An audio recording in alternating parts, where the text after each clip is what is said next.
민간기관들이 내놓는 노동시장 지표가 약세를 보이면서 고용 둔화에 대한 우려가 커지고 있어요.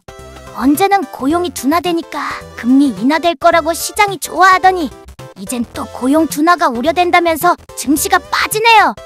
기업들이 고용을 늘리지 않는 데 더해서 인력 감축을 진행하고 있는데 해고 인원의 수가 전년 동기 대비해서 3배가 오른 15만 3천 명 이상이라는 거야. 2003년 이후 10월 기준 최대치로 기업의 비용 상승과 맞물리면서 기업들이 허리띠를 졸라매고 있다는 분석인 거지. 여러 기사들을 보면 트럼프의 관세로 인해서 수입 물가가 오른 건 사실인데 기업들이 소비자에게 오른 물가를 반영하지 않고 있었다는 거야. 전에도 고용이 안 좋으면 금리 인하 가능성이 커진다고 다들 좋아했잖아요. 파월이 동결 가능성을 시사했지만 고용이 계속 안 좋아지면 오히려 인하 압력이 커지는 거 아니에요? 전이랑 똑같은 상황인 것 같은데 왜 이번엔 반대인 거죠? 전이랑 똑같지가 않아.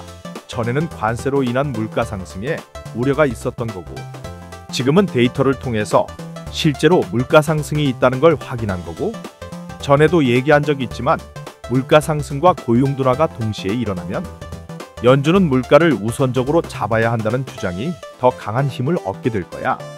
지금이야 기업들이 관세를 흡수해주고 있어서 체감 물가가 생각보다 낮을지는 몰라도 가뜩이나 AI 투자로 빅테크들이 큰 돈을 쓰고 있는데 수입 물가까지 오른다면 어떻게든 다른 쪽에서 비용을 줄이고 싶겠지. 소비라도 따라줘야 하는데 아직 걱정할 수준은 아니라고 하지만 미국의 신용카드 대출의 연체율이 지금은 3% 정도 수준이지만 시장이 심각하게 생각하는 90일 이상 연체율이 10% 이상이고 계속 증가 추이에 있다는 보도들도 나오고 있어. 다시 말해서 서민들의 생활이 팍팍해지고 있다는 신호인 거야. 서민들이 힘드니까 이럴수록 금리를 인하해서 시장에 자금을 공급해야죠. 세상에 정답은 없겠지만 물가와 고용 두 가지 문제가 동시에 터지면 많은 경제학자들의 공통된 해답은 일단 물가부터 잡자는 거야. 언제나 피는 서민들이 보는 거예요. 진짜 불공평한 것 같아요. 맨날 악재밖에 없고 그래도 금리 인하는 호재 맞죠? 12월에 금리 인하하겠다는 기대감 하나 남은 것 같네요. 금리 인하가 왜 호재야? 팬데믹으로 인한 물가가 안정세에 들어가는 국면에서의 금리 인하가 호재인 거지. 지금 연준이 금리를 내린 건 고용 둔화로 인한 어쩔 수 없는 금리 인하잖아.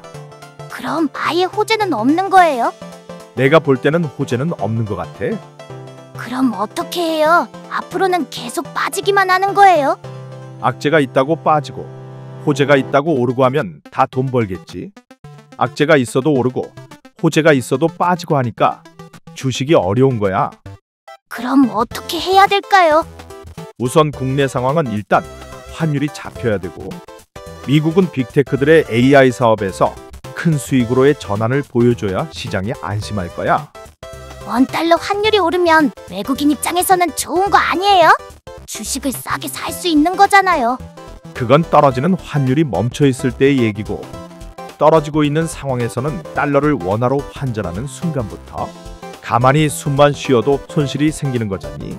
게다가 그 전에 바꿔놓은 달러들도 있을 텐데 어느 시점에서 환전했는지도 중요하지만 어느 시점일지라도 원화가 약세 국면에 들어가면 외국인은 이익이 더 줄어들기 전에 혹은 손해가 더 커지기 전에 달러로 다시 바꾸려는 행동을 하겠지.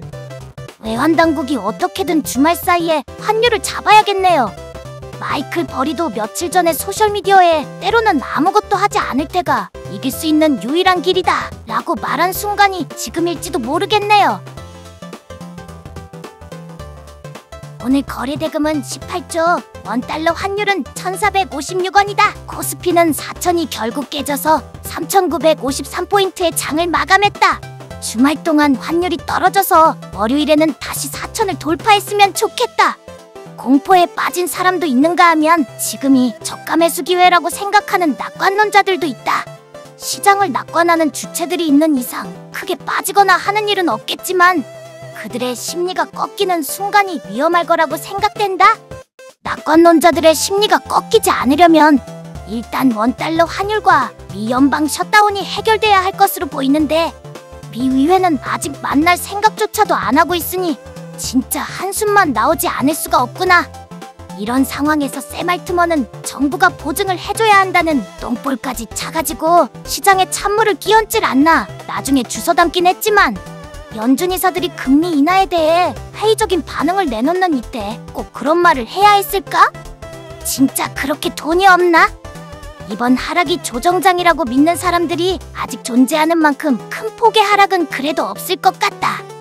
오늘 봐야 할 지표는 11월 미시간대 소비자 심리지수와 기대 인플레이션이 있네.